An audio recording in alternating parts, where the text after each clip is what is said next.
We'll talk about Deebo Samuel. He's a limited participant in Thursday's practice, which typically means guy's going to play. Unless it's freaking October and they're playing the Falcons and no one cares. This guy's going to play.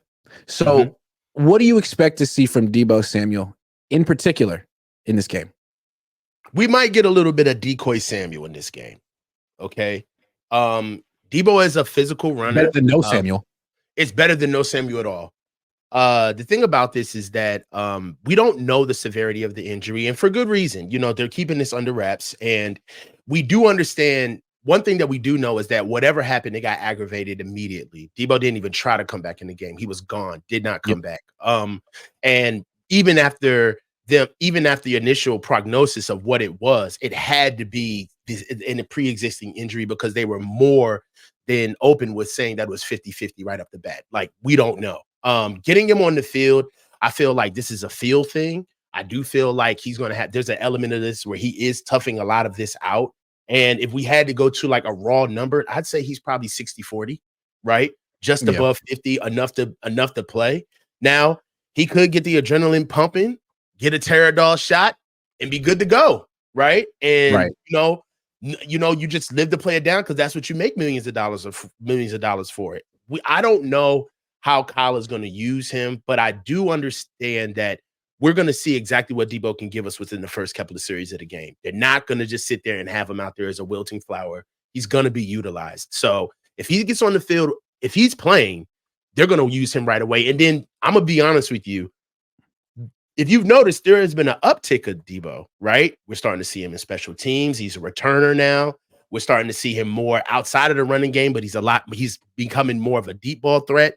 And it's going to show really big if he's not being used in the same way. If he's not going to, the number one thing for me is that if he's not going to be returning those kicks, then I know something's changed. Let me come back to what you said at the beginning. What did you say at the beginning? Decoy Samuel. Yeah. So he'll have a tour. Okay. So you said that he left that game and didn't come back. He didn't have a broken shoulder. There was no hairline fracture. It was just extremely painful. So painful that he couldn't play. So now a week goes by and we assume he'll be out there. It's a big game. He'll give it a shot. But Deebo Samuel isn't Brandon Ayuk. He's not going out there running corner routes and double moves and stuff. He's catching screens and breaking tackles. That's his game. And how many tackles? He's lowering his shoulder into people and breaking tackles. How many times can he do that before it hurts so bad that he can't play like last week? I think the Niners have to be prepared for that. And if he leaves the game early, there's no shame in that. I think people need to understand that he's not 100% healthy. And he's doing this because it's the NFC Championship, most likely. And if he makes it through the whole game and has a big game, then that's like Jordan with the flu type stuff. 1,000%. Like, this is something where if I mean, we're not doctors, bro. You know, we can get in over our skis, but if this was a regular season, I would presume that he would not be playing for a couple of weeks. He would be out. Right. So just based on the information we've been given in our knowledge of football.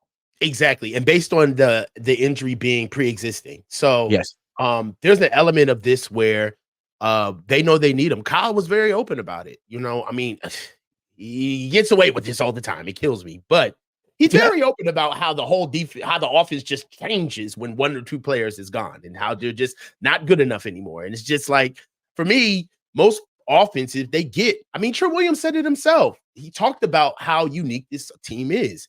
He said, most teams, you're going to get one or two guys, right? You're going to see one or two guys on offense. But with this team, you don't. This is a very rare situation. So go ahead. Well, the thing about Kyle's scheme with McDaniel's scheme is it's what JT O'Sullivan calls a shift motion scheme. On almost every play, there's a shift and a motion because they're trying to get the defense to check twice, to make two different checks before the play. So the shift is usually Kittle, changing the strength of the formation, and the motion is usually Deebo. And so whether he's getting the ball or not, it seems like he's just the attention that he draws and what he does for the scheme makes him so important just to be out there. But if he's not getting the ball at all, I wonder how long they'll keep him out there or if teams will honor him. It's going to be interesting to see. And you said it, Grant, honor.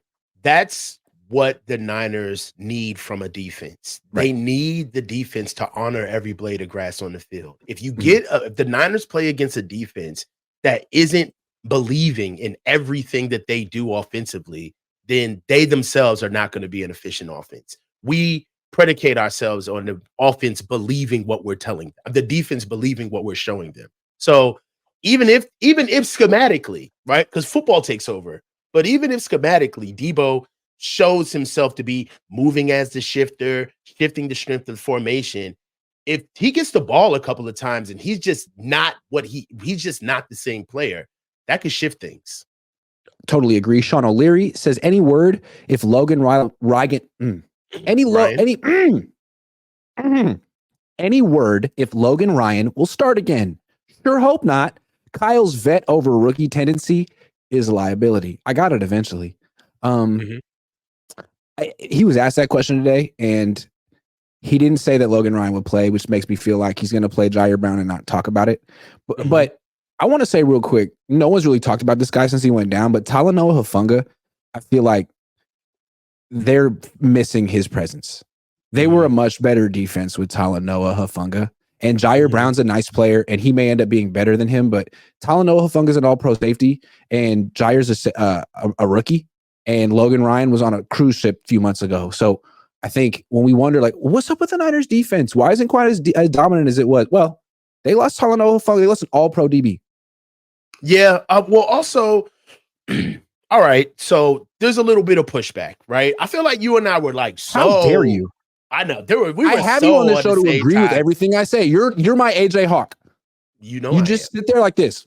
I need that's books. What AJ Hawk does. Thank you, AJ. How much do they pay him to do that? Sorry, go ahead.